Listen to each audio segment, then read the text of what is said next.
Social মিডিয়াতে এখন viral হতে গেলে তোমাকে বিয়ে করতে হবে, আর বিয়ে করার পর তুমি প্রচুর প্রচুর কন্টেন্ট পাবে, মানে সেই মেহেন্দি থেকে শুরু করবে, না বিয়ের কেনাকাটা থেকে শুরু করবে, তারপর বিয়ের পর তুমি হতে যাবে বরের সাথে, নতুন নতুন হানিমুন পিরিয়ড চলবে, সেগুলোকে তুমি ক্যাপচার করে সুন্দরভাবে সোশ্যাল মিডিয়ায় দিতে পারবে। কিন্তু আমার লাইফটা দেখো এখন কোথায় এসে দাঁড়িয়েছে। এখন হচ্ছে আমার কন্টেন্ট হচ্ছে দিশার ক্লাস আর ক্লাস, আর এটাই হচ্ছে আমার মেন টার্গেট। কারণ এখান থেকে আমাকে ভাইরাল হতে হবে না, এখান থেকে আমাকে হতে হবে একটা লক্ষ্যে পৌঁছাতে। এই লক্ষ্যটা আমার ঠিক আছে, আর তাই জন্যই আমাকে এত ছোটাছুটি করতে হচ্ছে। এখন লোক অনেকেই অনেক কিছু বলবে, যাই হোক দিশাকে নিয়ে চলে এসেছি। এখন দিশা ক্লাস হয়ে গেছে, এখন এসেছি জমি একটু চা খেতে, কারণ চাটা ছাড়া তো আমার জীবনে আর কি কোনো লক্ষ্যই আমি দেখতে পাই না। একটা ভাবছি চায়ের দোকান খুলবো, আর যেদিকে দেখছি সেদিকে চায়ের দোকান তো আর কোনো সব ভাইরাল, মানে সেটা মেয়ে হোক ছেলে হোক সবাই হবে, মানে কি বলবো, চায়ের দোকান খুললেই ভাইরাল। তো ভাবছি এটা একটা করা যেতে পারে। তো যাই হোক দিশাকে নিয়ে চলে এসেছি আমার ক্লাসে। এখন যাবো হচ্ছে মন্দিরে, কারণ এই যে আমার একটুকুনি মাথায় সেটা হুটহাট করেই গরম হয়ে যায়, আর গরমটা হলে একমাত্র জায়গা যেখানে গেলে আমার মাথাটা ঠান্ডা হবে সেটা হচ্ছে মন্দিরে।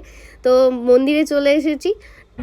দিন অনেকক্ষণই মন্দিরে ছিলাম, লাস্টে সন্ধ্যাটাকেও দেখলাম, দেন দিশার ক্লাসে এলাম। দেখো আমার লাইফে দিশা ছাড়া আর অন্য কিছু দিক আমি খুঁজে পাই না। আর আরেকটা দিক হচ্ছে যেটা ফেসবুক থেকে অলরেডি আর্নিংটা স্টার্ট হয়েছে, সেই জন্য আমাকে নতুন নতুন হচ্ছে। দেখো নতুন করে কন্টেন্ট কি ক্রিয়েট করবো আমি বুঝতে পারি না, তাই দিশাকে নিয়ে যে ছোটাছুটিটা থাকে সেটাই আমি তোমাদের সাথে শেয়ার করি। আর এটা বেশ আমার ভালো লাগে, কি বলতো, মেমোরিগুলো কালেক্ট হয়ে থাকে। চলো দেখা হচ্ছে অন্য কোনো